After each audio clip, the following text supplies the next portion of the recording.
7 సెకన్లలో గుండు జబ్బులు నిర్ధారించే యాప్ను రూపొందించిన 14 ఏళ్ల బాలుడు సిద్ధార్థ్. చంద్రబాబు అభినందన.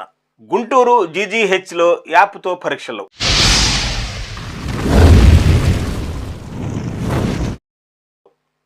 చంద్రబాబు పవన్ను కలిసిన బాలుడు మరిన్ని ప్రయోగాలు చేయాలని సూచన. ప్రభుత్వం తరపున అవసరమైన సాయం అందిస్తామన్న చంద్రబాబు 7 సెకన్లలో గుండె జబ్బులు నిర్ధారించేందుకు ఏఐ సాయంతో యాప్ను అభివృద్ధి చేసిన 14 ఏళ్ల ఎన్ఆర్ఐ విద్యార్థి సిద్ధార్థ.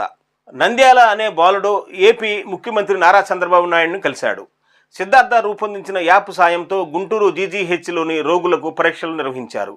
విషయం తెలుసుకున్న చంద్రబాబు సిద్ధార్థను ఆహ్వానించారు. అరగంట పాటు ఆ బాలుడితో ముచ్చటించిన చంద్రబాబు అతడి ఆవిష్కరణను మెచ్చుకుని అభినందించారు. ప్రపంచవ్యాప్తంగా సేవలు అందించేలా ఆవిష్కరణలు చేయాలని, తెలుగు జాతి ఎక్కడున్నా అద్భుతాలు సృష్టించాలని తాను కలలో కంటున్నానని, సిద్ధార్థ లాంటి విద్యార్థులు సాధించిన విజయాలు తనకు ఎంతో సంతృప్తిని ఇస్తాయని చంద్రబాబు పేర్కొన్నారు. ఏపీలో మరిన్ని ఆవిష్కరణలు చేయాలని సూచించారు. అందుకు అవసరమైన అన్ని రకాల సహాయ సహకారాలను ప్రభుత్వం నుంచి అందిస్తామని తెలిపారు. సిద్ధార్థను డిప్యూటీ సీఎం పవన్ కళ్యాణ్ కూడా అభినందించారు. సీఎంను కలిసిన వారిలో సిద్ధార్థ తండ్రి మహేష్, ఆరోగ్య శాఖ మంత్రి సత్యకుమార్ యాదవ్ ఉన్నారు.